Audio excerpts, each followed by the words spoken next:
Então, bem-vindos e bem-vindos ao Dev Talk.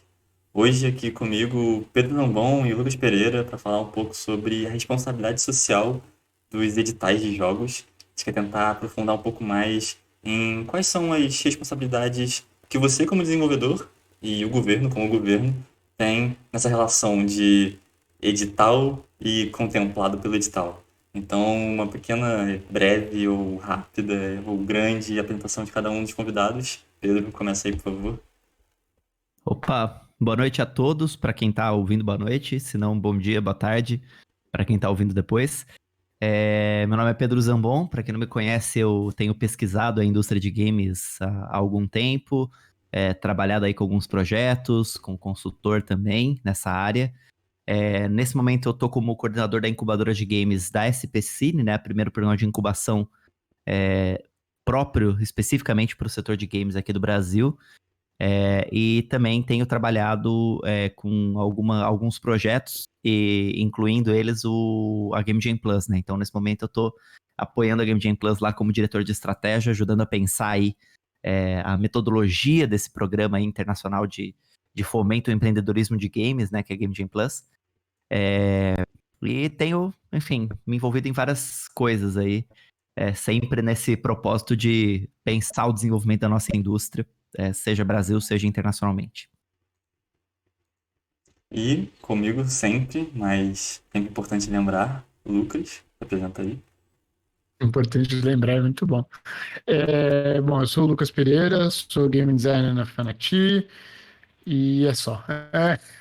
Eu sempre tenho a introdução mais curta, Pô, né? isso não é só, Mas, cara.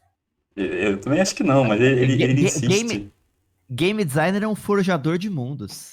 de fato, mas é isso. Eu sou um game designer Numa na empresa Fanati. consolidada e grande do Brasil. Tipo, pô, tem gente que mataria por esse cargo, mas tudo bem. Cada um com seu. E É, não quero proximidade de pessoas que matariam por um cargo, mas eu também não, exato. Eu fiquei até preocupado. Eu não sei se eu tenho que sair desse podcast ou não, Cuidado, as pessoas aqui do mas Discord. é, Me fala um pouco não, sobre esse papel seu na Game Jam Plus, Pedro. Como é que ele funciona? Qual é a sua função hoje? vamos lá. Eu, desde, acho que da segunda edição, sei lá, da Game Jam Plus, eu acompanho o projeto, né? Conheço o Ian, conheço a equipe. Desde quando era Gamer Trials, né? E eles começaram a fazer aí, organizar Game Jam Plus também. Então, informalmente, eu sempre dei uma força, troquei ideia, conversava bastante com o Ian, né? Sobre o projeto, sobre o potencial do projeto, dava alguns pitacos e tal.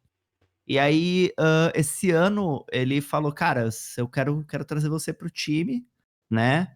Foi no contexto também que ele que passou lá pelo Shark Tank, né? Para quem não sabe, né? A Game Jam Plus agora tem como sócios os tubarões lá, os 5 tubarões lá do Shark Tank entraram aí no negócio, numa jogada bem esperta, eu diria genial do Ian lá de oferecer 5% da empresa por R$ 1 para cada um deles. Mas na verdade a ideia era trazer para o barco, né, a expertise e principalmente o network contatos aí de uma série de investidores para transformar a Game Jam Plus também numa porta de entrada para outros setores de investimento também começarem a olhar para o setor de games. E aí, nesse contexto, eles conseguiram levantar também um investimento que não foi tão vultoso assim, mas foi o suficiente para conseguir estruturar uma equipe. Nesse contexto, ele me chamou para ajudar a montar a metodologia da Game Jam Plus, que para quem não conhece a Game Jam Plus, é um evento, né, internacional, nascido no Brasil, né, mas já está em 30 países, se não me engano, e pretende estar em vários outros a partir desse ano, do próximo, que é uma Game Jam, começa como uma Game Jam, né, mas o plus dessa Game Jam é que depois do processo da Game Jam existe todo um programa tipo de incubação com os melhores projetos de cada uma das sedes, e também esses projetos eles são conectados aí, premiados e tem prêmios, capacitações, publishing deals como consequência aí desse ciclo do jogo que nasceu lá na Game Jam e vai trilhando o caminho durante alguns meses até esse processo. E aí eu fui chamado justamente para isso, para pensar como melhorar tanto a prospecção de projetos do programa, quanto a metodologia aí de capacitação, de incubação, como conectar esses jogos, esses produtores emergentes com o ambiente de investimentos, de publishing e etc. Então, é mais ou menos isso, né? Então, trazer um pouco do meu conhecimento sobre a indústria de games e formas aí de desenvolver e de apoiar esses desenvolvedores emergentes para melhorar o processo lá da Game Jam. Maneiro. Muito bom. E eu diria que estão até em boas mãos, né? Não é a primeira vez que você vem aqui, então já conheço o seu trabalho. E participei também de uma Game Jam Plus.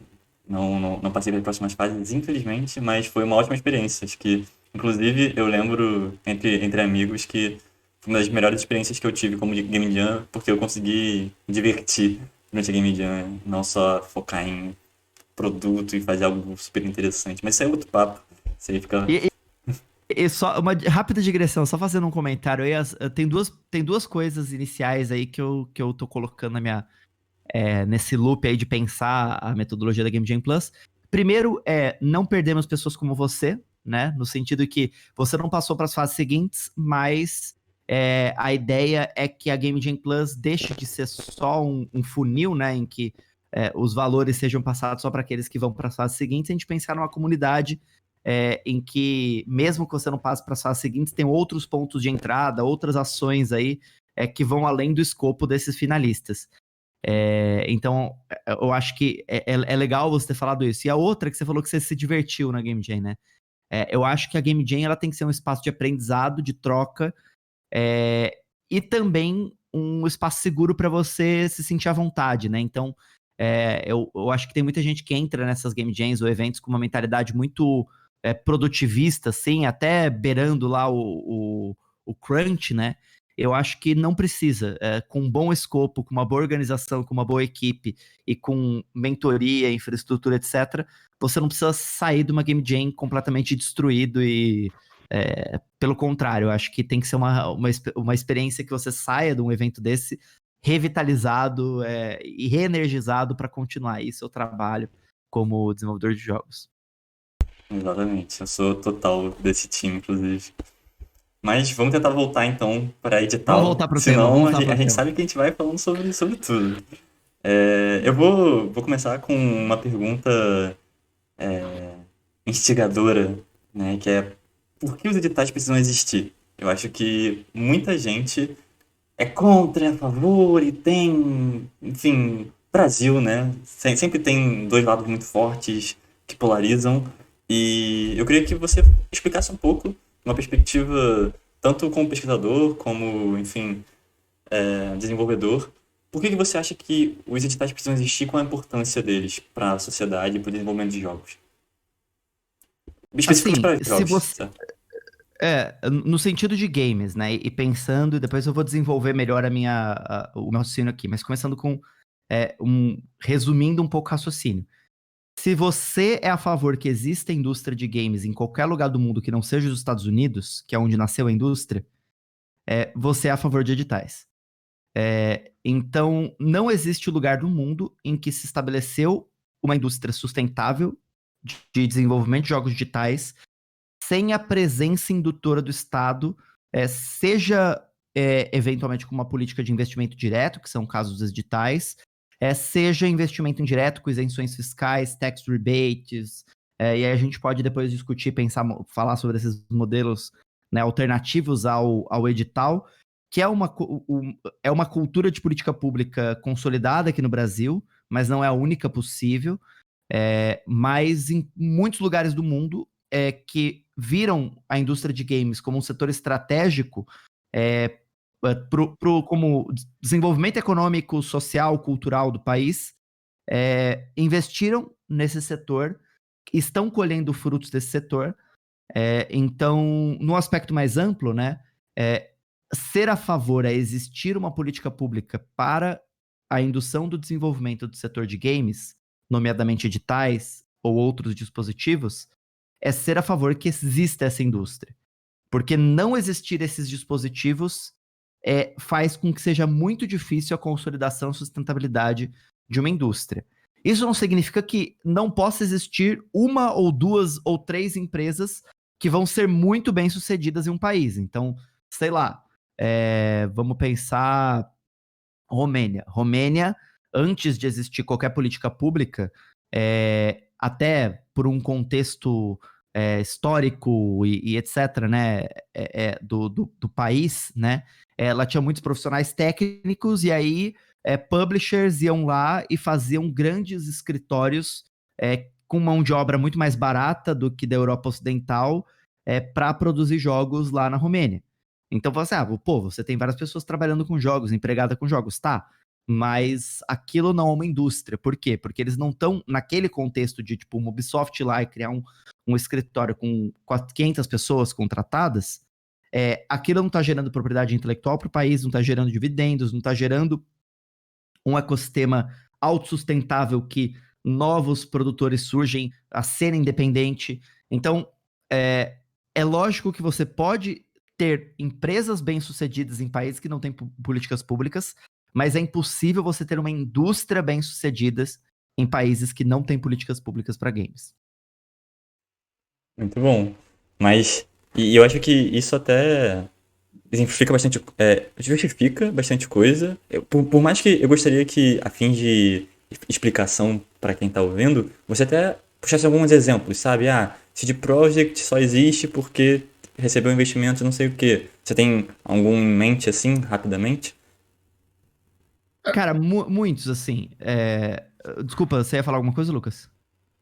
Não, é que eu acho que a gente pode até trabalhar com exemplos, e acho que tem exemplos muito, muito, muito loucos, né, na indústria, que a gente nunca achou que empresa do tamanho que recebeu aportes digitais e tal, mas acho que a discussão é entender, né, por que que o edital, para que serve o edital, como que você tem que encarar, né, um edital. Tipo, o edital, ele, né, se você que está ouvindo, enfim, acha que um edital é só para você ganhar o dinheiro para você fazer o jogo do seu sonho, tá errado, obviamente, né?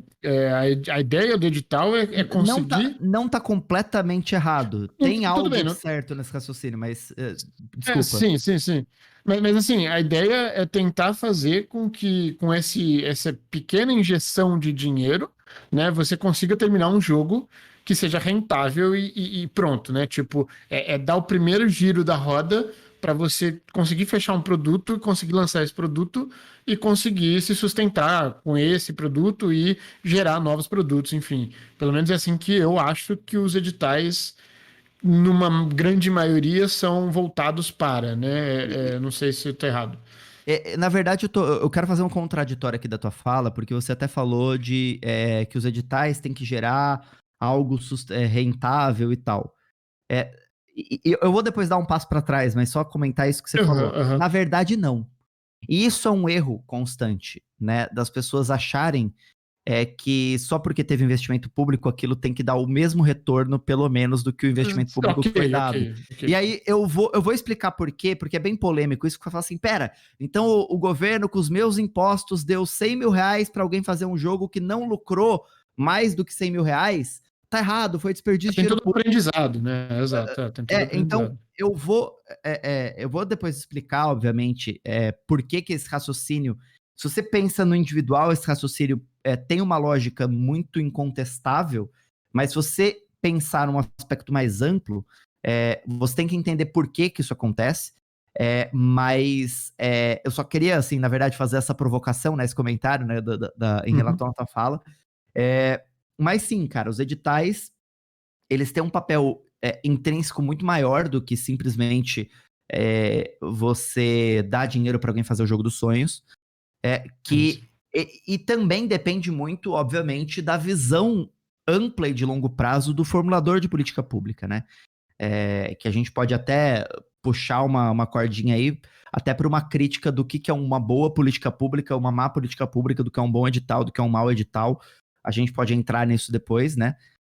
Mas, assim, num aspecto mais amplo, o que é um edital? Um edital é uma forma de você criar uma fonte de investimento em dinheiro ou seja, de viabilização comercial da produção de um produto cultural, no caso dos games, né? A linha do que é um edital, você vê que vem de instituições que tradicionalmente apoiam produções culturais, então você vê a Ancine como fomentadora do audiovisual, você vê Ministério da Cultura, você vê Secretarias de Cultura, inclusive isso é um outro, talvez, janelinha para a gente abrir, né, diferenciar o que é uma política pública enquanto bem cultural, o que é uma política pública enquanto desenvolvimento econômico, o que é uma política pública enquanto indução à inovação, que eu acho que vão ter 3 objetivos distintos e cada um desses objetivos, ele gera produtos de política pública, editais, etc., distintos. Então é algo para a gente eventualmente discutir aí para frente, o pessoal que tiver dúvida e quiser mergulhar mais nisso. Mas essencialmente, você colocar dinheiro para induzir a produção de um produto cultural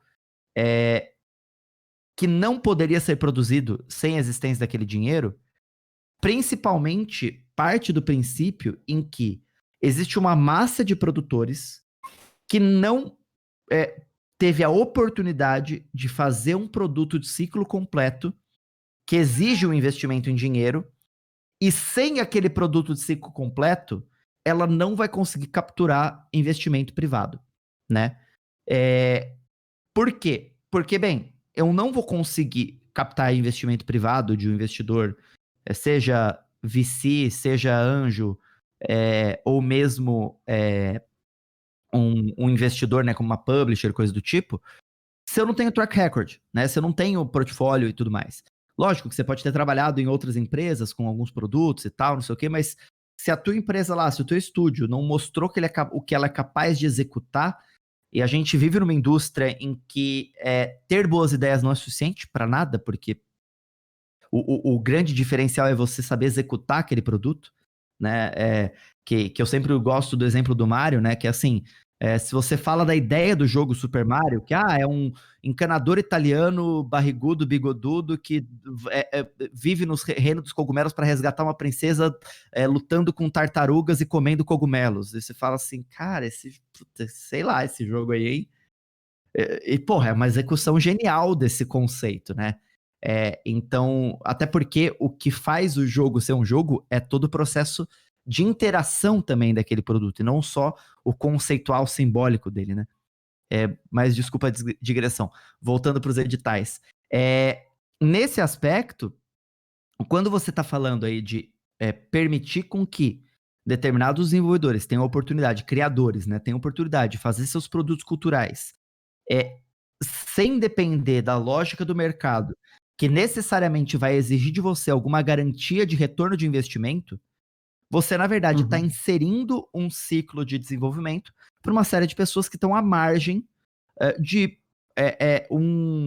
a possibilidade de se profissionalizar, inclusive enquanto empreendedores culturais, né? Então, em aspectos mais simples, o que a gente vê hoje, né, são desenvolvedores que têm muita vontade de trabalhar com games, de fazer seus jogos, e de duas uma.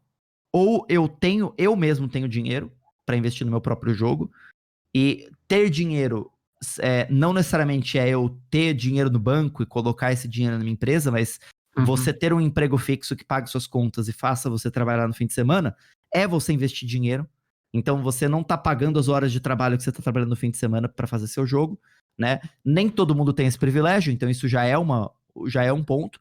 Mas tem gente que bota dinheiro do bolso mesmo, tipo, desde economias até o tio que emprestou dinheiro, que é o love money, né? Então, esposa, pai, mãe, tio, você, que são as pessoas que te dão dinheiro porque gostam. Né? Te dão dinheiro porque gostam de você, não porque acham que aquele dinheiro vai voltar algum dia. Gostariam que voltasse algum dia, mas não se importam com isso porque eles estão apoiando o teu sonho, né? Não é um investidor que está pensando no retorno do investimento, né? E tem gente que vai lá, vende carro, hipoteca casa, que é as loucuras da vida, né? E pega dinheiro no banco e tudo mais, que pois é, né?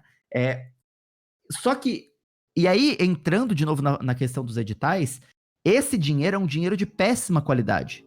O Love Money e o dinheiro do próprio bolso. Porque você vai ter um medo tremendo de inovar. Por quê?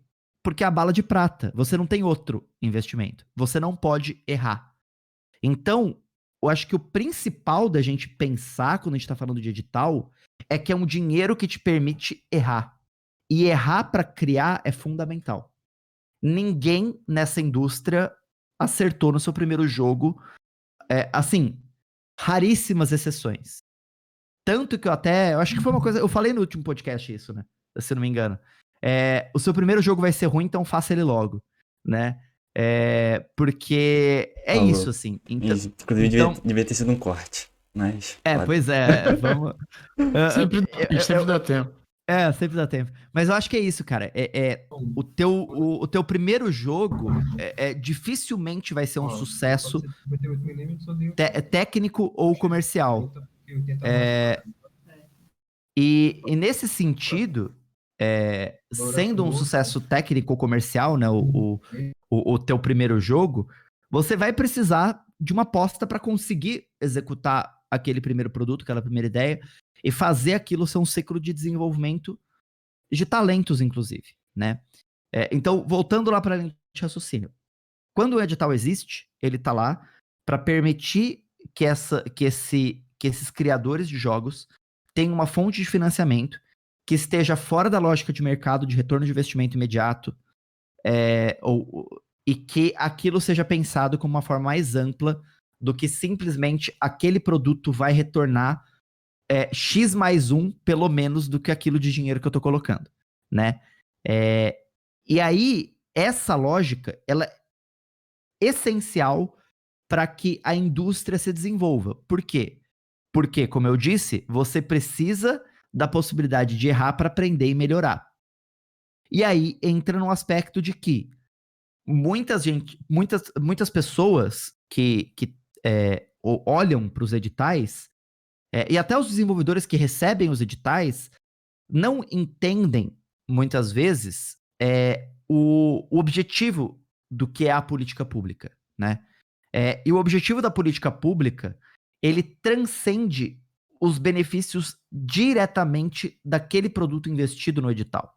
Então, quando eu tô mandando, pagando para você, Lucas, fazer um jogo porque você passou lá no processo seletivo num edital, e aquela ideia, aquele conceito, aquele GDD tá legal e tal, a gente apostou em você, colocou o dinheiro, aquele produto que você desenvolveu pode ser um fracasso. Só que a política pública, ela não está investindo só na criação de produtos de sucesso. A política pública, ela inclusive ela é parte de uma indução de capacitação de talentos para o setor. Então a gente tem inúmeros tem um retorno casos... de capital intelectual, né? O retorno de capital intelectual. Né?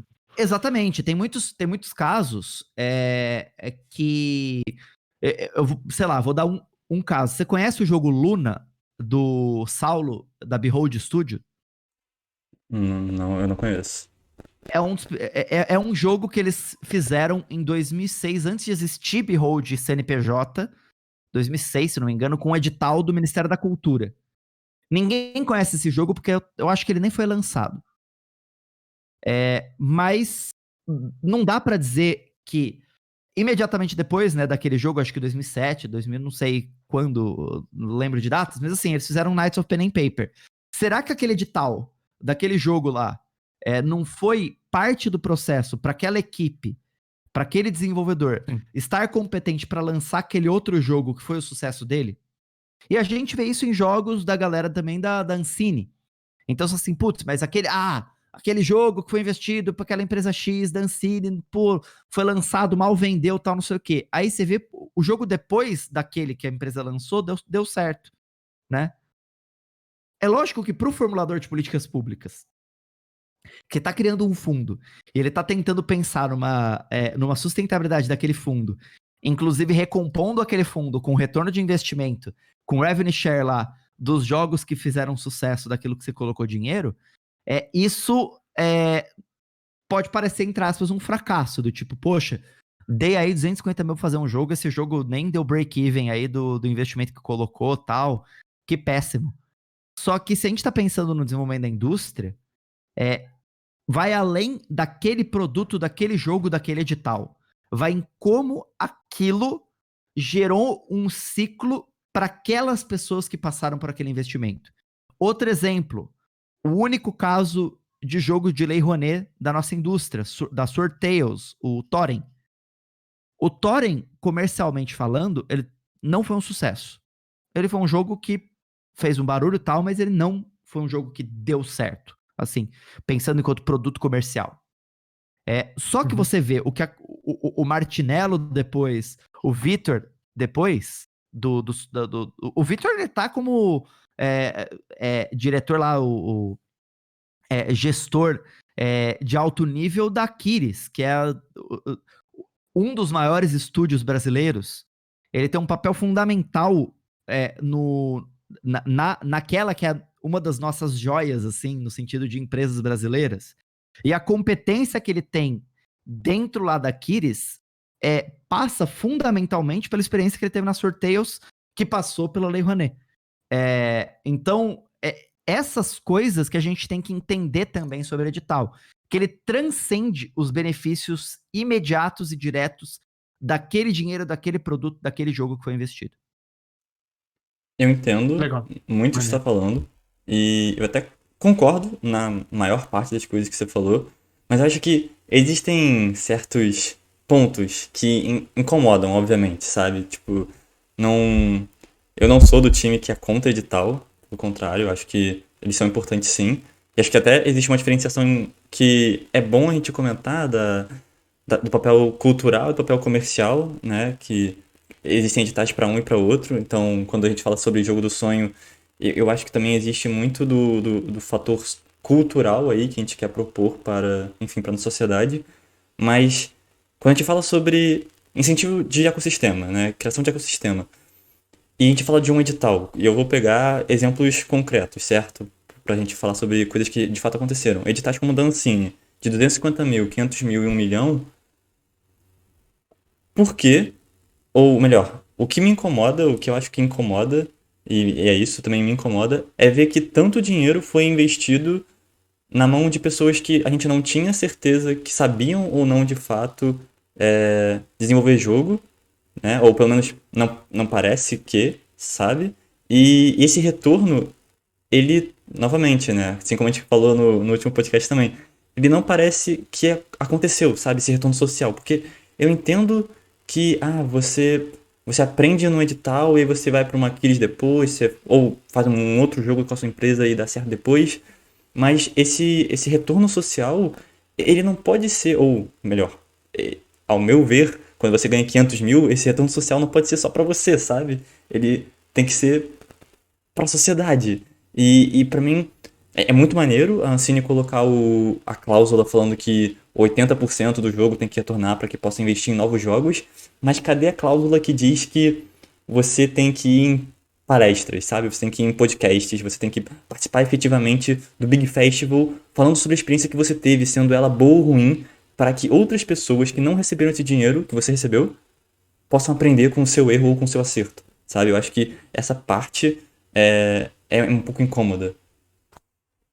Eu vou até abrir o edital aqui para eventualmente falar de alguma cláusula nesse sentido, para a gente ir por aspectos práticos, né? Mas eu fazer um comentário aqui, né, da sua fala. Eu acho que faz muito sentido e eu dou coro aos incômodos que as pessoas têm com uma série, vamos dizer assim, de deficiências das políticas públicas e dos editais. E eu vou ir na sugestão. Opa, saiu do ar a página que estava o edital, depois eu acho aqui de novo, no site do BRD. Eu vou dar o passo para trás que você sugeriu, né, da gente entender a política pública, o para que ela existe, né? Essa diferenciação de uma política pública cultural, de uma política pública de fomento econômico, uma política pública de indução à inovação e assim por diante. As pessoas precisam observar, e é lógico que do nosso ponto de vista, é muito mais fácil a gente entender o que o Estado pode fazer por nós, né? Mas o Estado, num sentido mais amplo, ele é o ente centralizador e mediador das demandas da sociedade, né? E que faz isso por meio de políticas públicas, né?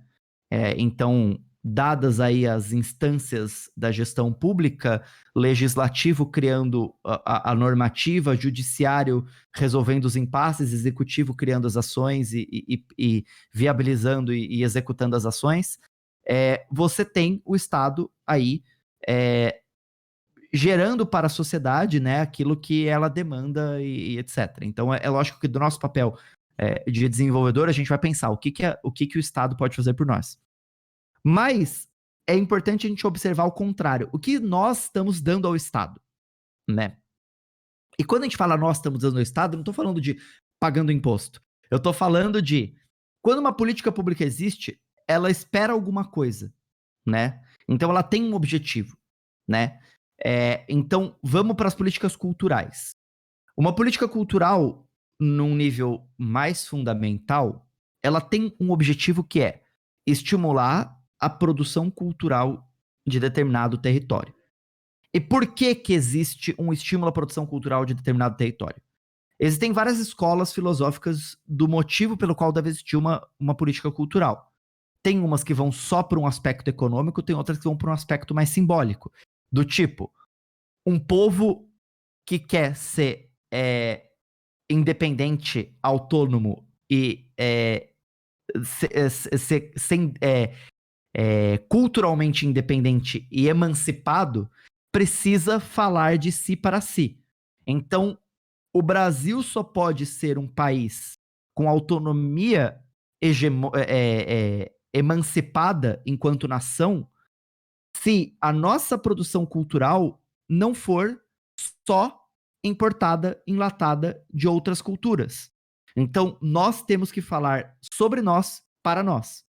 Portanto, num ambiente econômico, numa economia capitalista, em que a lógica da produção cultural passa só pela lógica do lucro, muitas das expressões simbólicas fundamentais para a nossa emancipação enquanto povo, enquanto nação, acabam sendo subrepresentadas.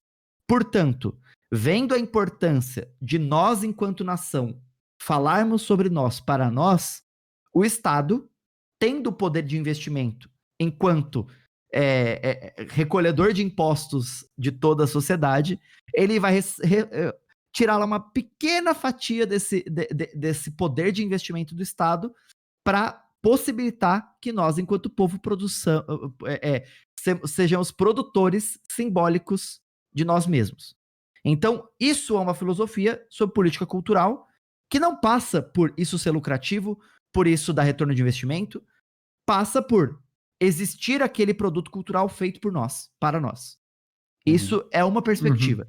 Só que essa perspectiva, ela não é a única. Existe uma perspectiva que passa pela cultura e vai para a economia, que é o quê? Ok, mas não basta você ter um monte de produto cultural feito no Brasil se as pessoas não estão consumindo esse produto cultural, ou se esse produtor vai ficar sempre com a mão no pires, né, que é até uma expressão que existe aí nesse meio da política cultural, que é ficar passando pires na porta de várias instituições públicas pedindo dinheiro para trabalhar, né? Não dá para a cultura ser assim. Não dá para o produtor cultural depender de ficar batendo na porta com o pires na mão pedindo dinheiro, pelo amor de Deus. Ele precisa de uma sustentabilidade econômica para poder continuar produzindo a sua cultura de forma sustentável, independentemente de ficar batendo na porta do governo e pedindo dinheiro, pelo amor de Deus. Então, existem políticas públicas que vão tentar induzir essa sustentabilidade, tanto com capacitação, quanto com esses primeiros dinheiros e tal, e etc, etc, etc. Aí que entra o problema de uma política pública, que é quando uma política pública, ela não é pensada a longo prazo. Ela nasce e morre em uma iniciativa pontual, que é o potencial, a gente pode explorar isso mais a fundo, o potencial problema do edital da Ancine, como um edital único, ou como um ciclo único, né, de 2 editais, os benefícios daquela política pública, eles só se consolidam a longo prazo, nunca a curto. Portanto, se você tem um ciclo só e esse ciclo não se mantém, não se avalia e não se pensa estrategicamente para além de um único ciclo, você perde, inclusive, os benefícios desse único ciclo e o dinheiro que foi investido nele e assim por diante. Dito isso, né, o que uma política ideal, uma política pública ideal faz? Ela é agendada pela sociedade, formulada pelo formulador de política pública, executada, avaliada, reformulada e assim por diante, né? E aí eu sempre gosto de dizer que, assim, você enquanto empresário, se você é empresário aí, você acertou de primeira naquilo que você fez? Não. Você enquanto artista, você acertou de primeira no primeiro produto criativo que você fez? Na primeira arte que você produziu? No primeiro jogo que você criou? Também não. Por que se exige do Estado que ele acerte da primeira vez quando ele faz alguma coisa? Né? Sendo que, essencialmente, quem faz a política pública também é o mesmo material que faz a arte ou que faz a empresa, que são seres humanos, que são pessoas.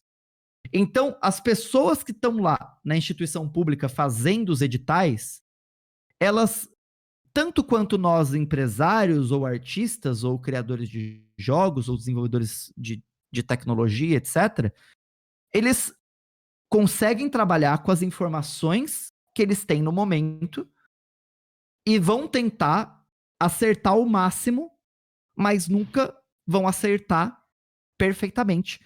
Porque qualquer construção humana, ela é um processo contínuo de evolução. O problema da política pública, por passar por ciclos eleitorais ou de gestão, esse processo de evolução, até às vezes por questão de maturidade política, eu não vou falar do Brasil como um complexo de vira-lata, não é só o Brasil que tem esse problema, mas assim, uma maturidade política enquanto pensamento de política pública aqui no Brasil, dificilmente a gente faz políticas de Estado, a gente faz muita política de governo. Então mudam-se governos, ou mesmo dentro de governos, mudam-se gestores dentro de instâncias dentro dos governos, muda-se as políticas e perde-se a continuidade de um ciclo. E política pública, essencialmente para dar certo, assim como uma empresa, por exemplo, vamos supor que uma empresa mude de CEO a cada 2 anos, 3 anos, e cada CEO que entra nessa empresa quer fazer do zero tudo aquilo que, tipo, a empresa faz. É isso que acontece com muita instituição pública. Eu acho que esse é o grande problema do processo, né? Mas, essencialmente, eu vejo que os editais, eles são um processo de evolução. Não dá para acertar de primeira. Cada novo dispositivo, ele passa pela avaliação do dispositivo anterior, ou deveria passar pela avaliação do dispositivo anterior, e pela análise do que existe em outros lugares, em outras indústrias e tudo mais. Depois a gente pode até entrar no edital da Ancine especificamente, os pontos que você falou, e os retornos sociais e tal. Acho que tem bastante crítica para falar, mas eu acho que um pouco da reflexão que eu passaria sobre esse comentário que você fez. Uhum. Não, eu acho que, assim, a gente tem 1 hora, né? Se a gente for ficar falando sobre os erros do edital da Ancine, a gente vai ficar aqui 2. Então, cadê? Mas eu acho que é isso. Dá pra entender, dá pra se ter um pouco mais de compaixão, eu diria, de se empadecer com essa questão da Ancine, né? São pessoas erram, era o primeiro. De fato, é complicado. Inclusive, o edital, só fazendo uma vírgula bem rápida, desculpa. Esse edital da Ancine, ele foi lançado com esse objetivo, de ser um tiro no escuro da Ancine tentando entender a indústria de games. Esse edital foi lançado junto com a primeira análise de impacto regulatório da Ancine. A Ancine mal tinha feito um estudo para entender a indústria de games, ela já lançou um edital para aprender sobre a indústria com o investimento na indústria. Qual que foi o problema? Logo depois de lançar o edital, morreu a Ancine, né? Porque, não morreu, mas assim, respira por aparelhos, né? Então, exato. então, assim, É claro que são idiosincrasias que acontecem, gestões, governos mudam e etc. Mas é importante mencionar isso também. Esse edital, a própria Ancine já sabia que era um teste, era uma experiência que ela estava fazendo para tentar entender melhor o setor de games. Uhum. E é isso, né? É muito difícil avaliar. Assim, com o que a gente tem hoje, concretamente, dentro daquelas caixinhas ali que você falou de bom edital e mau edital, eu colocaria ela assim no mau edital, que pretendia se tornar um bom edital. Mas é muito difícil avaliá-lo, já que, como você disse, é um edital a longo prazo, né? Uma política a longo prazo. E não teve longo nem médio prazo, então é difícil avaliá-lo. A gente vai ter que esperar alguns anos, talvez, para ver as empresas que foram investidas dando retorno e impacto no Brasil. E eu posso listar bem rapidamente assim uma série de tópicos de coisas que eu acho que foram muito erradas no edital da Ancine, né? Mas, de novo, eu não culpo pelo erro, mas inevitavelmente eles existem. Uhum. E até porque esse edital, ele é eivado... Nossa, fui longe nessa palavra, né? De vícios que existem em todo um ciclo de editais para o audiovisual, foram colocados lá dentro do edital de games. Que é, inclusive, a grande crise dos editais culturais e em especial do setor audiovisual.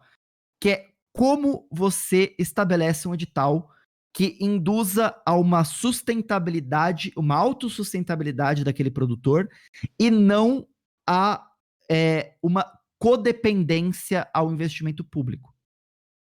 Explico. A primeira crise conceitual de um edital como o da Ancine é a seguinte. Vamos lá, eu vou te dar 500 mil reais para fazer um jogo. Você vai consumir esses 500 mil reais durante um ano. Só que, para eu recompor o fundo que te deu esses 500 mil reais, eu vou pegar um revenue share. Beleza, nada mais justo. Eu te dei 500 mil reais em advance. Se o seu jogo fracassar, você não vai ter que devolver esse dinheiro com juros, como se fosse um banco. Não é um banco, é a fundo perdido. Então, você só paga pelo seu sucesso e não pelo seu fracasso. Legal, acho que é essencial para a política pública, liberdade criativa e etc. Uhum. Só que, olha só o problema de game design, vamos colocar nesses termos. O problema de game design do edital. Recebi 500 mil reais. Gastei 500 mil reais durante um ano. Primeiro, nunca tive um orçamento desse tamanho na minha mão. Não sei gastar 500 mil reais. Então, às vezes, gastei mal. Segundo, depois que gastei esses 500 mil reais, eu gastei todos os 500 mil reais em produzir o jogo. E vender. Porque produzir o jogo é metade do caminho. É uma metade importantíssima, mas é metade do caminho. Acabou o dinheiro para produzir. R$0 para vender. Consegui publisher, não consegui publisher. A publisher vai querer entrar num jogo que tem revenue share de tantos por cento pra Ancine. Só que assim, não, a revenue share da publisher não entra, porque isso é uma coisa importante as pessoas saberem. Os 80% é o que sobra pra empresa. Então, mesmo assim, você pode fazer um publishing deal com uma publisher, a publisher pega 50% e a Ancine pega 80%, 50% que sobra pra empresa. Né? Só que aí entra o outro problema, que o pessoal do cinema vive isso, e a grande crise da indústria do cinema no Brasil passa por isso, que é o quê? Legal, recebi 500 mil reais, gastei os 500 mil reais pra fazer o jogo, lancei o jogo, me sobrou R$0 pra vender esse jogo, então se eu não conseguir uma publisher, tô ferrado, não vou conseguir vender nunca 500 mil reais desse jogo. E aquilo que eu ganhar de dinheiro, 80% vai de volta pra Ancine, com 20% das vendas desse jogo de 500 mil reais que eu produzi, eu consigo pagar pra produzir um outro jogo? Não. Não. O que me resta fazer? Conseguir um outro edital. Pedir outro edital. Exato. E aí você vira um ciclo vicioso, do tipo, gastei 500 mil, o lucro daquele jogo produzido com 500 mil não é suficiente para fazer o próximo, vou atrás de outro edital, e de outro edital, e de outro edital, até chegar no que aconteceu com muito, que é a esquizofrenia que aconteceu com muita produtora de audiovisual, que é, eu tô pagando o filme de hoje com o edital do próximo. Então eu tô pagando as pessoas de hoje com o edital que vai vir do próximo filme, assim, tipo, e aí já começa a enrolar as coisas, e aí prestação de contas e não sei o que. Então, assim, a indústria de games ainda tá super tranquila perto do que aconteceu com o audiovisual. Uhum. Mas você vê que tem esse problema de design, e aí você pensa, como resolver esse problema de design, né? Só que isso entra também em como as instituições conseguem executar uma política pública.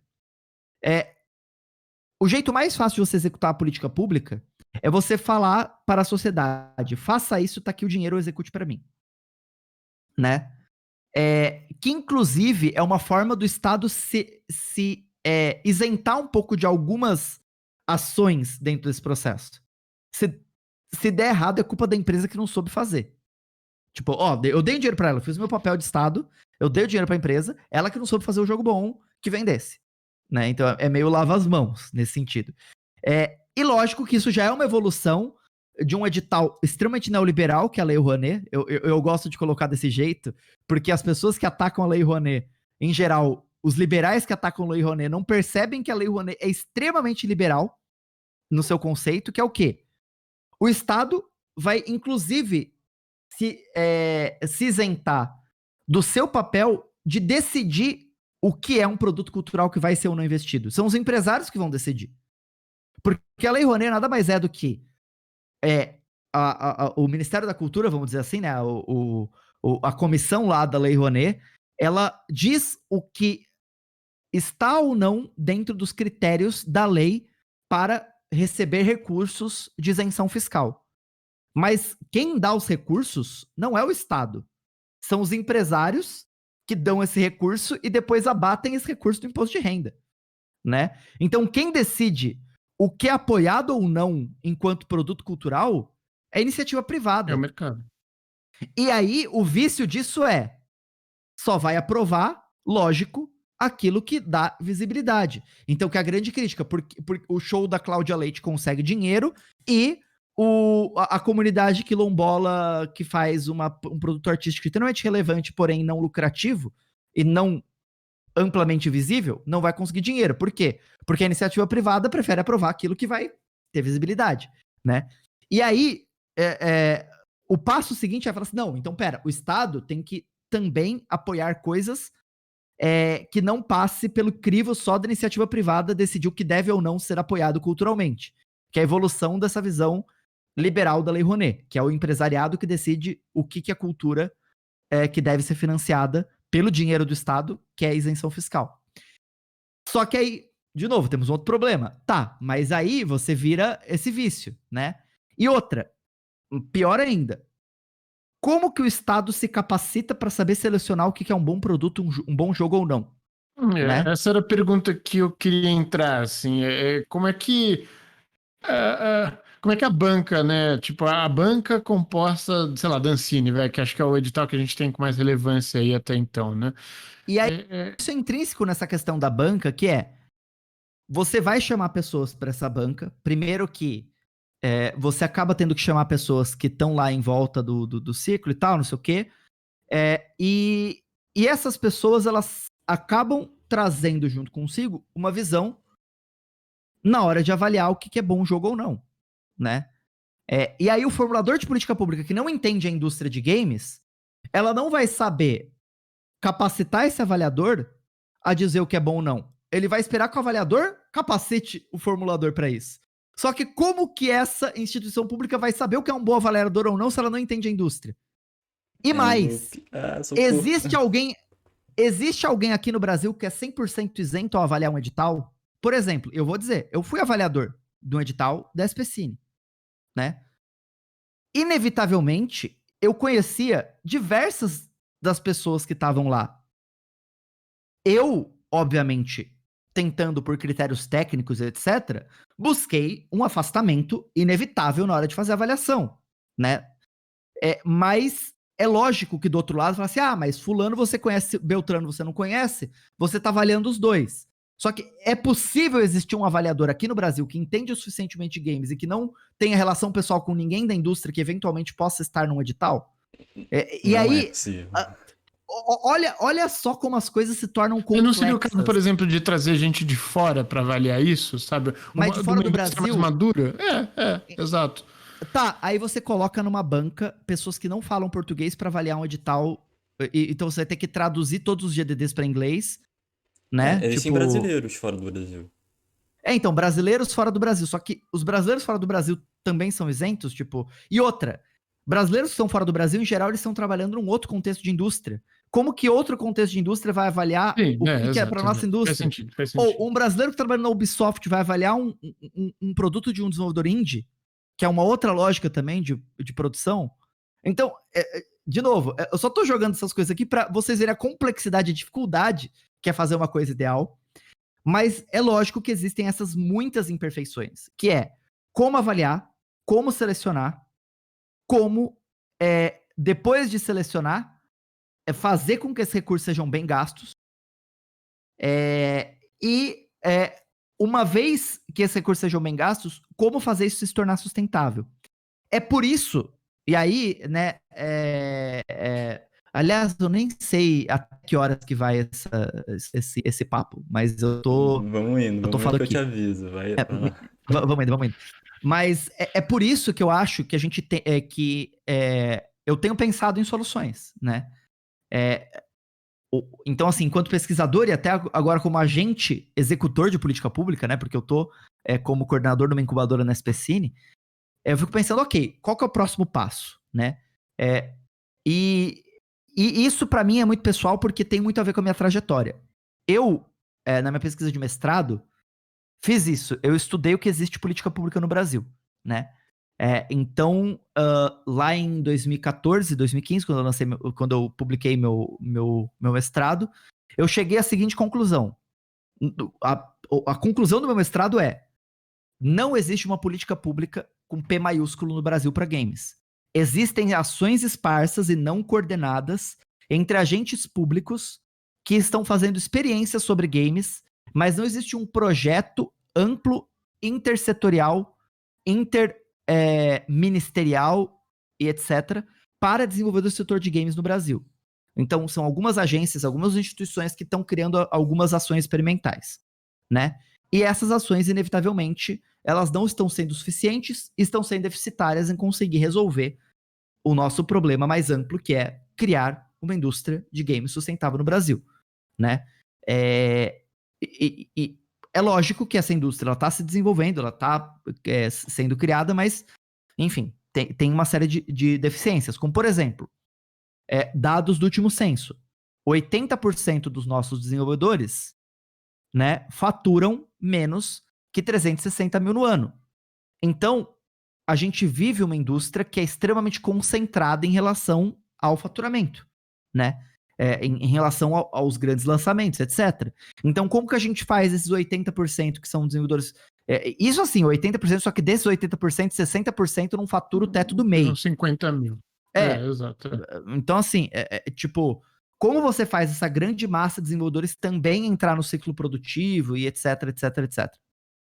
Dito isso, o que eu fui buscar e aí no doutorado, né? Falei assim, tá, no mestrado eu vi que tem problemas, política pública tá com suas limitações, e aí eu pensei, tá, e qual que é a solução para isso? Aí eu fui investigar um tipo específico de forma de desenvolver a indústria, que é pensar o desenvolvimento de ecossistemas, né?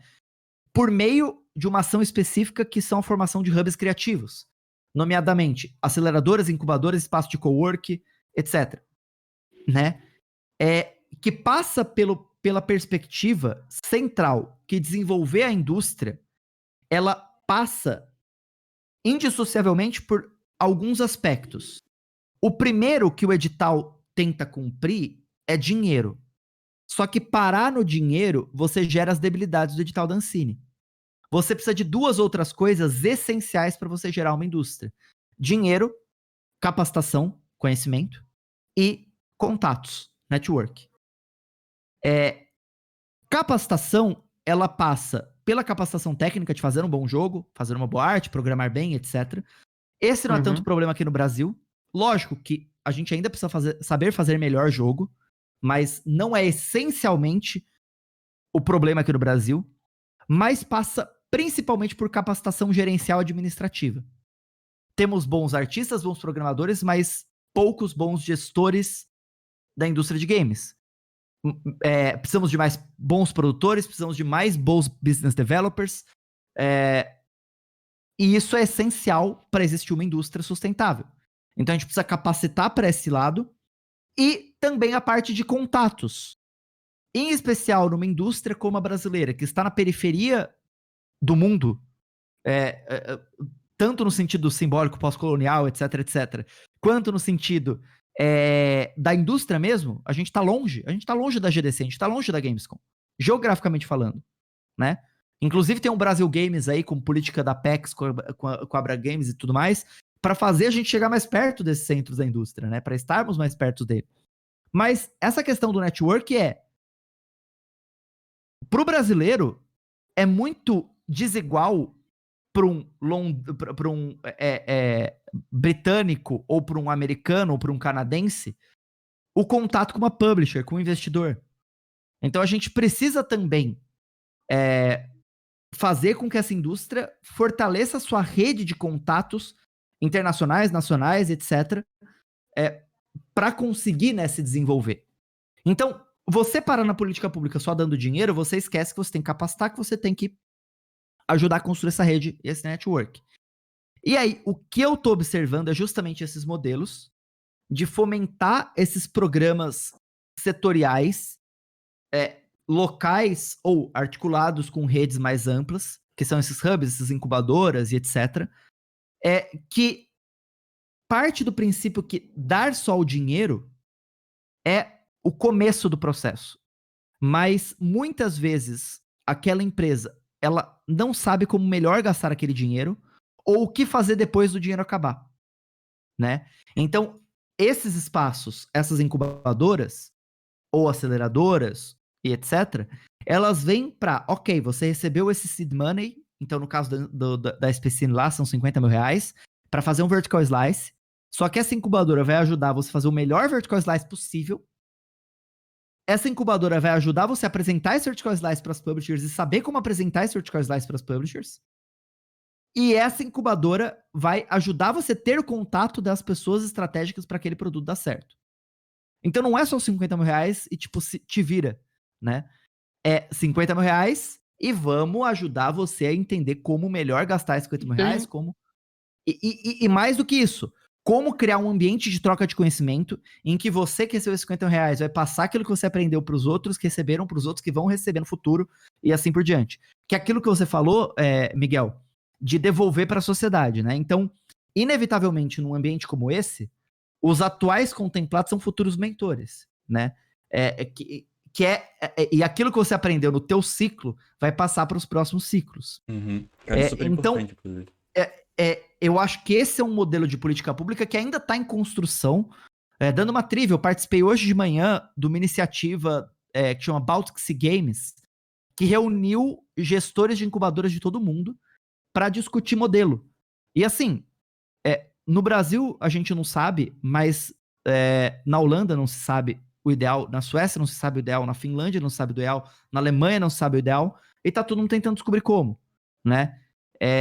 Então, a gente está tentando entender melhor esse modelo, mas que passa justamente por esse entendimento de fomentar o ecossistema, fomentar os transbordamentos de conhecimento entre os agentes daquele ecossistema e que o processo de colaboração é fundamental para o desenvolvimento daquele setor. E colaboração passa por a gente aprender junto, trocar contatos e conseguir estabelecer esses processos aí mais amplos de compartilhar os benefícios.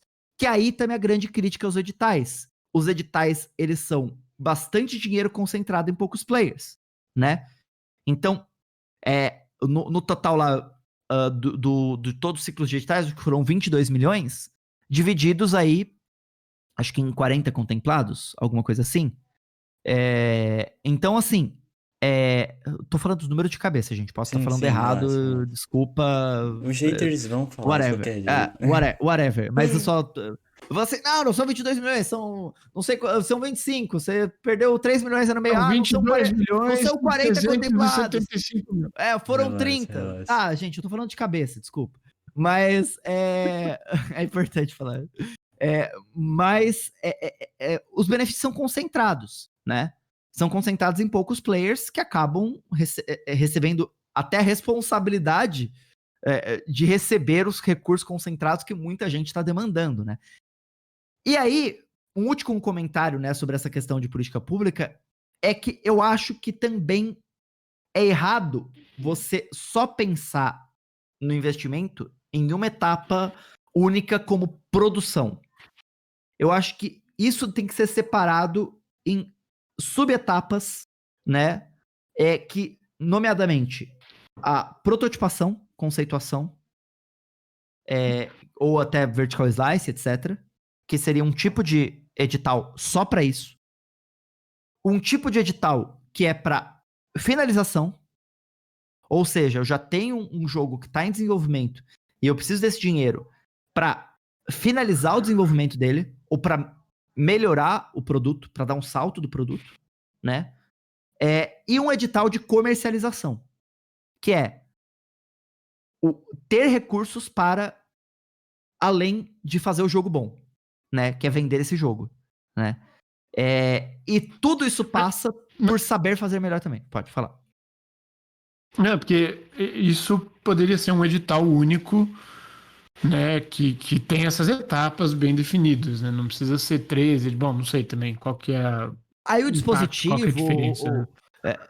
vamos dizer assim, Exato. o molde de como isso vai ser feito também passa por como a instituição que está fazendo isso funciona.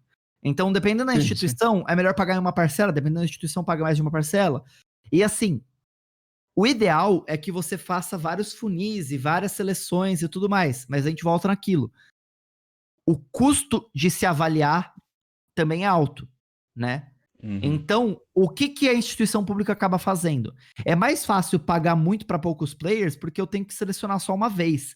Se eu tiver que fazer vários editaizinhos pequenos e tal, não sei o quê, e selecionando e dando um pouco mais para cada etapa, tal, quantas bancas de seleção eu vou ter que fazer, né? Então elas acabam tentando fazer uma inteligência interna lá de reduzir o peso burocrático para a instituição de gerenciar esse edital, que é um outro problema. A Ancine, a SPCine, o Ministério da Cultura, o Ministério da Cultura descansa em paz, tipo, o Startup Rio, como você disse, todos eles têm demandas maiores do que a quantidade de braços que essas instituições têm para executar, né? Então, assim, falta gente dentro dessas instâncias. As pessoas falam assim, não, tem que diminuir o Estado. Mas, né, tipo, se você parar a pensar da quantidade de coisas que a Ancine tem que fazer, a quantidade de pessoas que tem lá e a demanda de trabalho, a Ancine é grande. Mas se você pensar a demanda de trabalho, tem pouca gente. Né? Tipo, eu não acho que tem que inflar mais a Ancine, etc., nesse sentido, mas assim, tipo, Baby Startup Hill, pô, tal, legal, tem um esforço e tal, mas se parar pra pensar, todas as coisas que Startup Hill tem que fazer idealmente para fazer o programa ideal, tem pouca gente trabalhando no Startup Hill, né? Tem pouco braço, né, disponível para fazer as coisas. E nesse aspecto, a instituição que está fazendo a política pública, ela acaba tendo que, de alguma forma, cortar aqui, cortar ali, restringir aqui, restringir ali, para buscar um ideal, vamos dizer assim, de diminuir o peso burocrático para ela, de ficar acompanhando, ficar prestando contas, de ficar... e é isso que você falou, que é o que eu estava tentando buscar aqui no edital, mas saiu fora do ar o site do BRDE onde estava postado o edital, preciso achar os arquivos aqui, eu não vou conseguir achar ao vivo. Mas eu tenho quase certeza que existe um dispositivo lá nas contrapartidas, que é para isso que você falou, de contrapartida de cursos, tal, não sei o que lá. Mas assim, é de um jeito que a Ancine pode requisitar para as pessoas que receberam recurso do edital, participem de capacitações ou eventos da Ancine, coisas do tipo. E você é obrigado a, tipo, ceder o seu tempo voluntariamente e etc. para a Ancine. Você é obrigado a ceder voluntariamente. Muito bom. Foi de propósito, né? Aham, sim, sim. É, é, então, assim, o problema é a Ancine tem que criar demanda para as pessoas participarem e tal. Uhum. Alguns editais falam, não, você vai ter que propor como vai ser essa contrapartida. Então, o PROAC, por exemplo, dando o exemplo do Zeldra aqui de São Paulo, falou assim, não, ó, a contrapartida é, eu vou dar cursos em escolas públicas do ensino médio sobre game design. Tipo, então, nessa e nessa escola de Campinas, eu vou dar um curso e tal. Aconteceu pandemia, vai ser online e tal, blá, blá, blá, mas, eu vou fazer assim, né?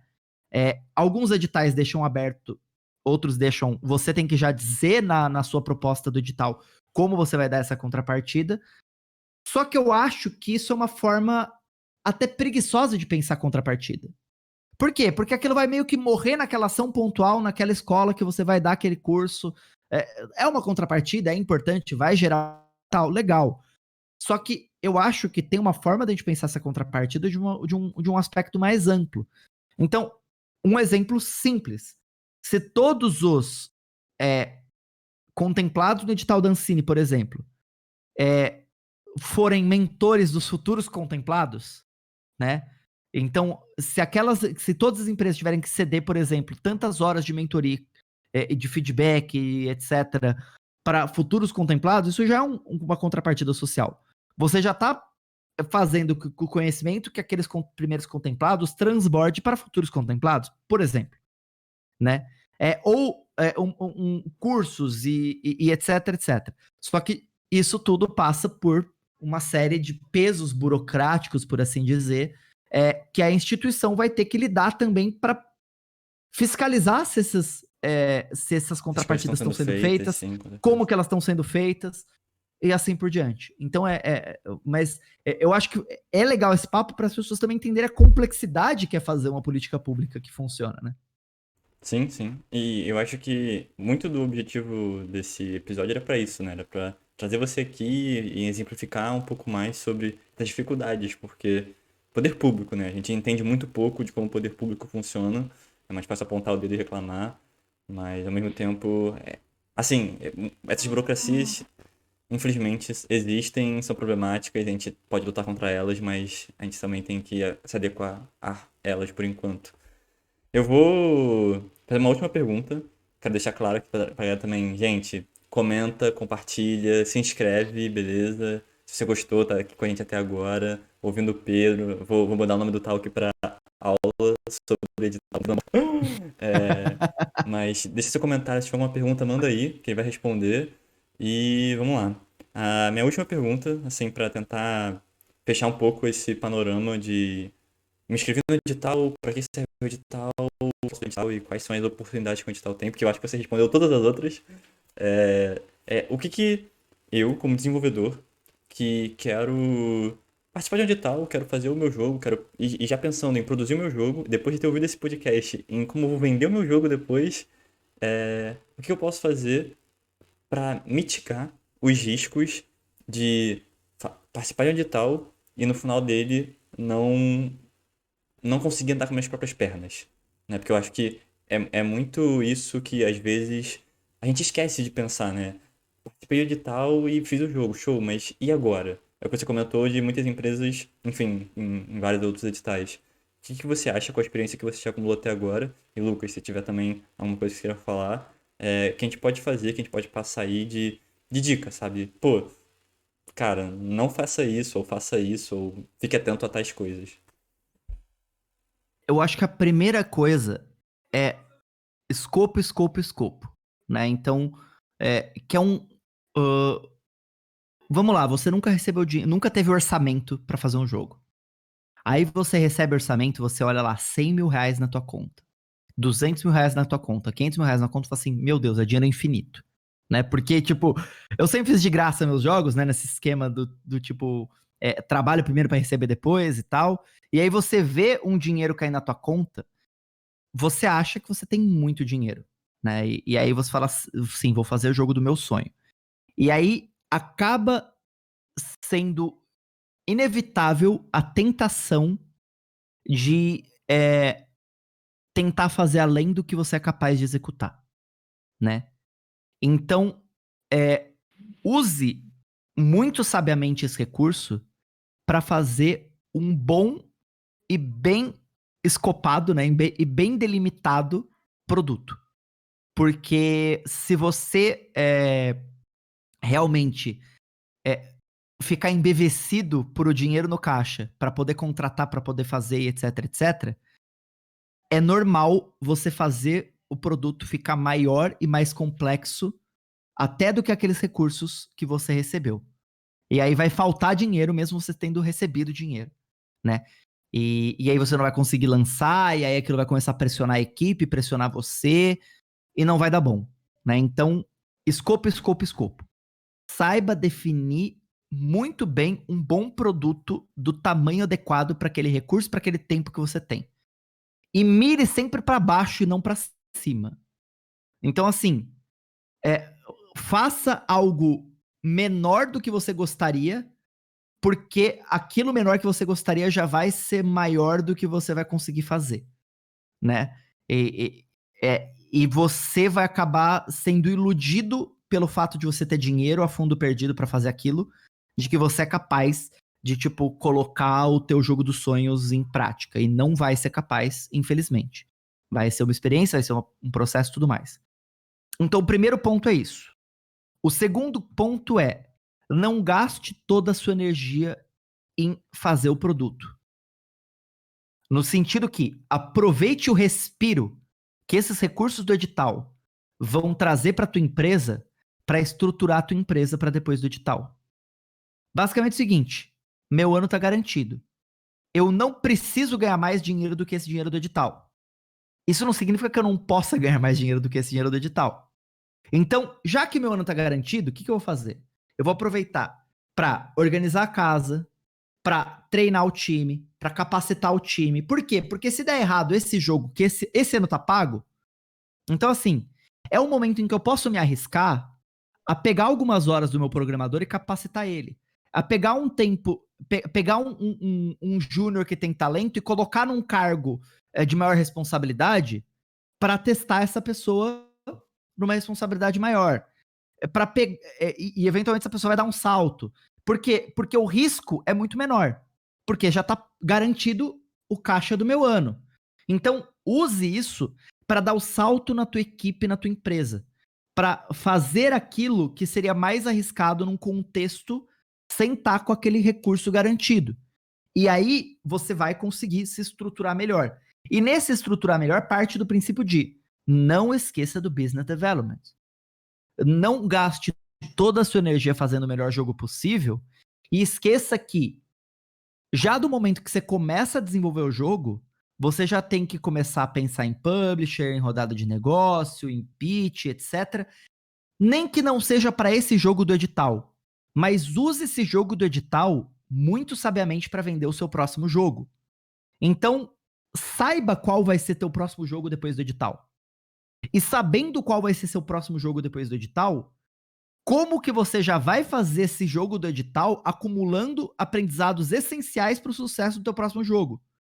Seja, por exemplo, desenvolver uma base de uma engine, vamos dizer assim, então, vamos lá. Tô lá fazendo meu jogo na Unity. O meu segundo jogo vai fazer então eu tô fazendo um platformer 2D, o meu próximo jogo vai ser um puzzle 3D. Porra! Você perdeu todo o trabalho e aprendizado que você teve, toda a programação que você fez no teu primeiro jogo e não aproveitou nada para o segundo, né? Então, primeiro, de programação, de recursos e de treino e de propriedade intelectual também. Então, às vezes você vai pensar o primeiro jogo para testar uma propriedade intelectual e o segundo jogo para explorar ela de outra forma. Mas pensem em como você vai usar o conhecimento desse produto no próximo e faça isso de uma forma consciente. Porque sendo de forma consciente, você vai inevitavelmente avaliando e de forma muito mais clara esses aprendizados, sistematizando esses aprendizados na hora que você está fazendo aquele produto, né? E isso parte de uma outra coisa que transcende os editais, que é pare de pensar em desenvolvimento de jogos como desenvolvimento de um jogo. E o futuro. Você está fazendo uma empresa de jogos e não um jogo. Se é uma empresa de jogos, a tua empresa é maior do que o jogo. Então ela tem que ser, inclusive, superior na tua. Tô falando pro empresário, né? Para quem foi contemplado pelo edital. Pro producer, pro artista, etc., ele tem que pensar naquele jogo como o último jogo da vida dele, né? Mas estou falando pro CEO lá da empresa, a empresa é maior do que o jogo. Então, pense para além daquele jogo. Pense na tua empresa. Como você vai capacitar a tua equipe, como você vai pensar nos próximos jogos e nos próximos, e nos próximos, e nos próximos. Como aquela experiência vai fazer com que aquela empresa continue viva daqui a 5 anos. Porque usar estrategicamente esse recurso do edital é você ter a liberdade de errar. E a liberdade de errar é essencial para você se desenvolver e é um privilégio que você tem. Então use ele sabiamente. Eu acho que esse seria o principal conselho que eu faria. E aí dentro disso não gaste 100% dos recursos de tempo da tua equipe só no jogo do edital. Use e estruture no organograma, inclusive no escopo lá dos esforços que você está colocando. Eu vou colocar em porcentagem, gente, mas porcentagem é absolutamente retórica aqui. Mas sei lá, 20% do teu tempo para pensar no próximo projeto, ou para pensar em outsource que vai gerar mais caixa para tua empresa, ou para pensar em outras coisas que não só o projeto do edital. Porque se você colocar todas as suas fichas e energia naquele único projeto e ele não der certo, aquilo vai gerar inclusive um baque emocional na equipe depois do edital, se aquele jogo não der certo. Então pense que existe vida depois daquele produto, né? É essencial pensar isso. Uma parada, só desculpa, Miguel, mas acho que uma dica, né? Não sei também se é isso ou não, mas o que eu vejo algumas empresas fazendo é tentar pagar o mínimo possível para conseguir ficar o maior tempo possível desenvolvendo aquele projeto, né?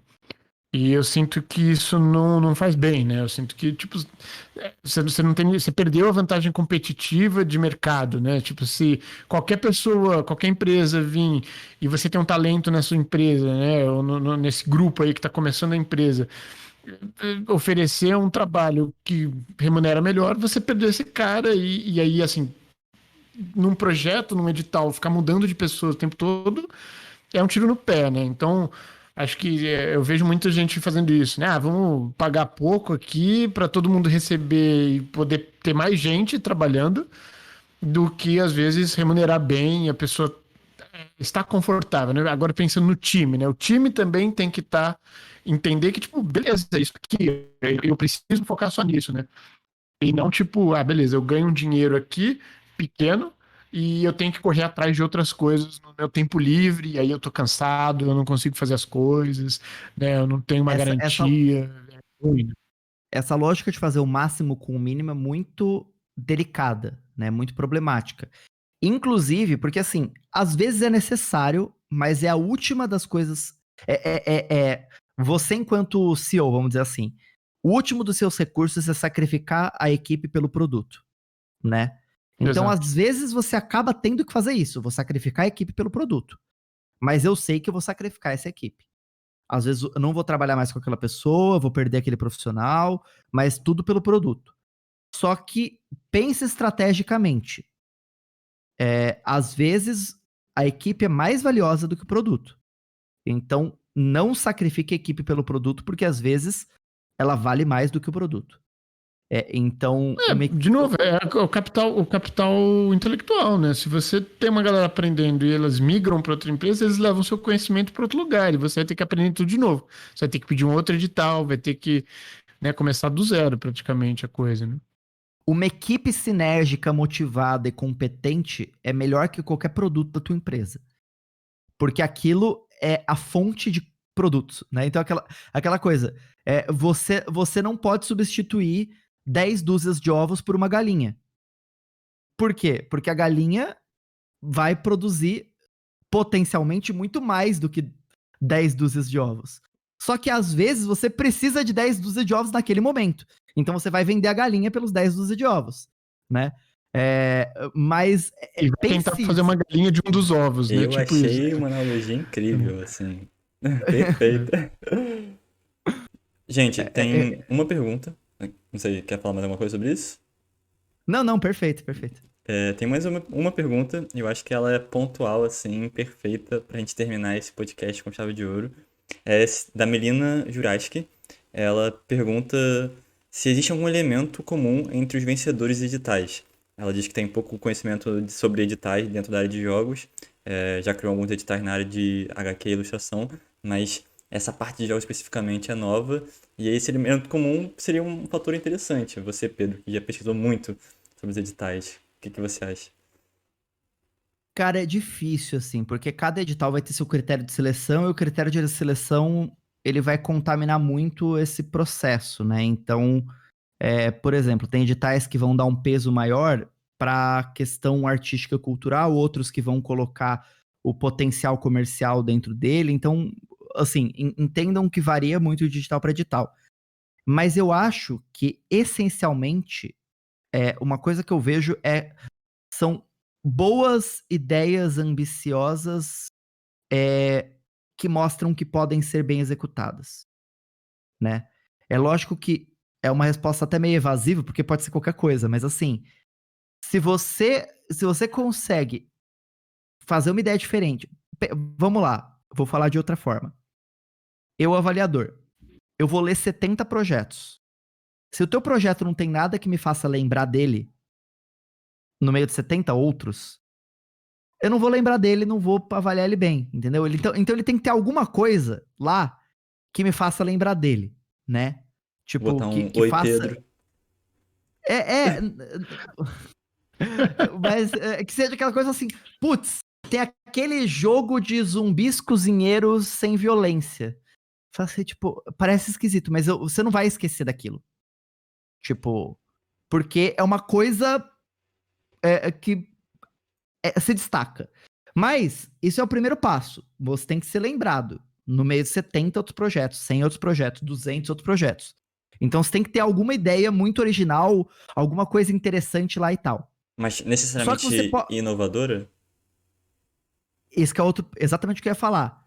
Às vezes você pode chamar atenção de outras formas, do tipo, um GDD com uma arte muito bonita, mesmo que não seja uma ideia muito inovadora, você vê uma arte excepcional e fala assim, caramba, lembra daquela arte muito da hora?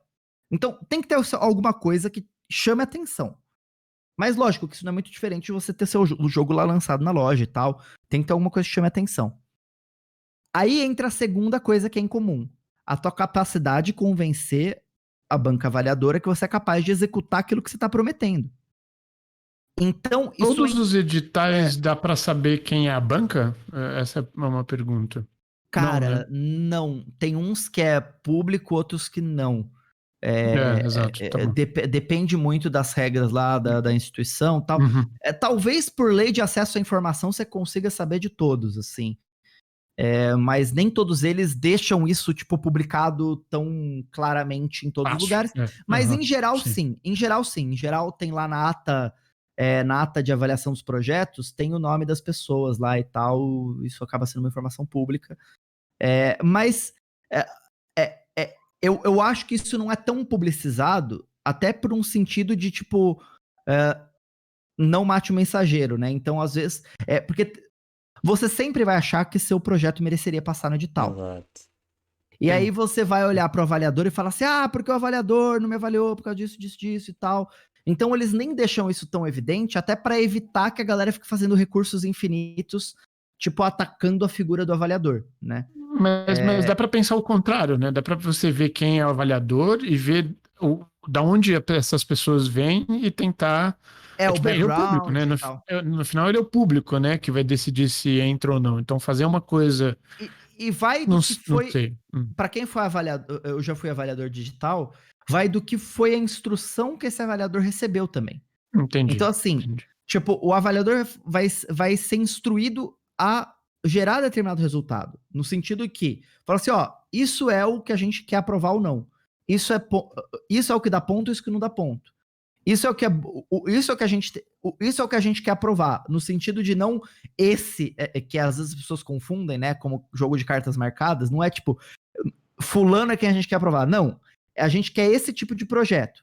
Então, não é o que eu, Pedro Zambon, mais gostaria de jogar que eu vou avaliar Sim. e colocar lá.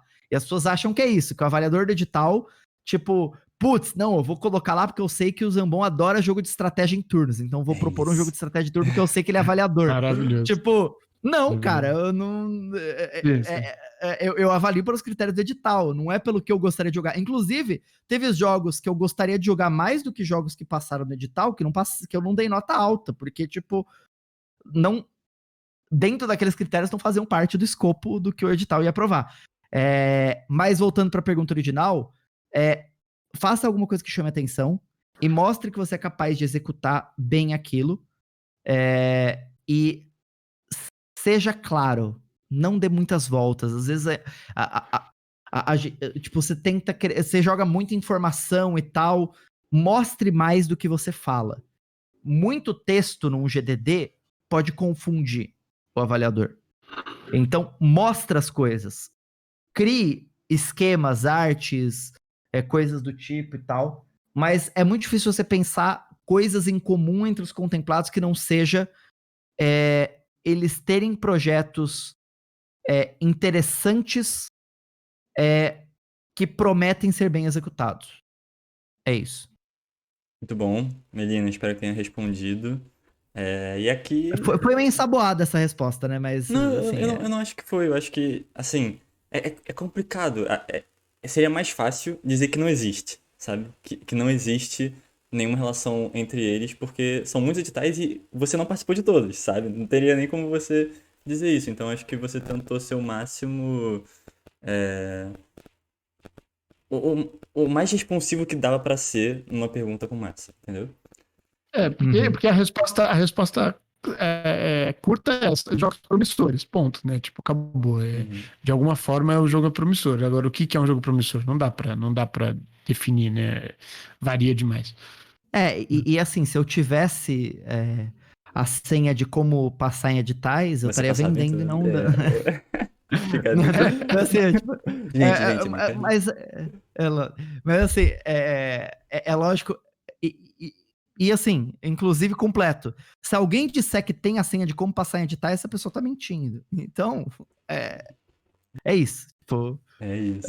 não existe uma Uma receita fórmula. infalível, né? Uma fórmula infalível.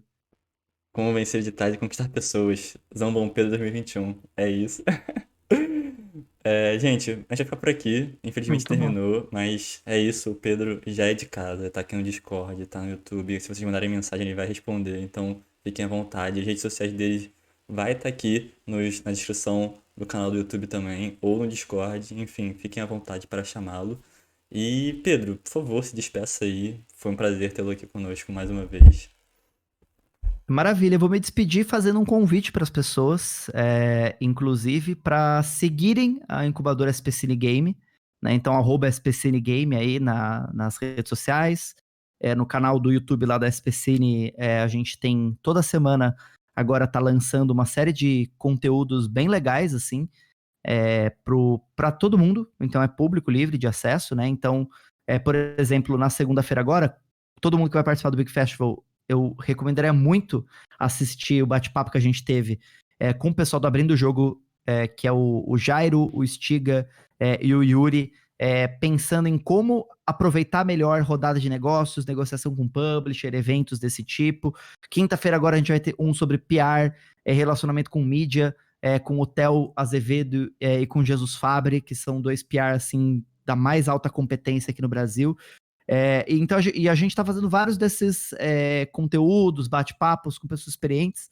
Então, confere lá, porque com certeza você que é dev aí vai ter bastante coisa legal e aprendizado legal nas atividades da incubadora. Inclusive, eu ouvi esse do Abrindo o Jogo Cast, porque eu acho o nome deles perfeito, assim, como podcast, mas eles pegaram primeiro, foi uma droga. Mas foi muito bom, eu de fato recomendo, assistam sim. E assim como as redes sociais do Pedro, a da CPCine também vão estar no comentário do YouTube, então fiquem atentos. Lucas, Pedro É se isso aí. despediu. Terminou sua despedida, Pedro? Não, é isso aí. Obrigado, gente. E agradeço vocês pelo convite. Que É isso. sempre gostoso bater e filosofar, bater esse papo aqui e filosofar sobre a indústria com vocês. É sempre gostoso pra mim fazer esse exercício retórico de pensar sobre os temas e é, é sempre legal dialogar. E espero ter feito boas Gente, frases pros cortes pra gerar mais polêmica, pra gerar mais Total. aspas aí. E a gente É Lucas? isso sempre aí. pensa melhor falando, né? Acho que é isso. Exato. Não, eu já tava, como os É, cariocas diriam, aulas. Aulas, Pedro. Aulas total. Vai lá, Lucas. Então, mas é isso. Então, Pedro, valeu aí por aceitar de novo o convite, mesmo depois dos cortes polêmicos aí. E valeu, enfim, quem tá assistindo, né, tanto na Twitch, quem vai assistir no YouTube, quem tá aqui no Discord fazendo perguntas e participando aí da comunidade DevTalk, né, tirando um monte de dúvidas, acho que tá sendo bem legal participar desse projeto com o Miguel. E espero que esteja fazendo diferença na vida de alguém, pelo menos. Se de alguém tá fazendo diferença, tá ótimo. E se você curtiu, né, de novo, aquele like maroto aí embaixo, aquele subscribe legal, aquele share maneiraço. E é tipo isso. E o Pedro tá tipo aquele aeromoço assim do avião, né? Tipo, faz assim, faz uma coisa assim. Muito bom. E é isso. Então, valeu de novo e nos vemos quarta-feira que vem. Já temos o assunto da quarta que vem, Miguel? Já temos assunto a quarta que vem. Semana que vem vai ser com a Beatriz Blanco. Vai ser sobre a relação da violência dos jogos.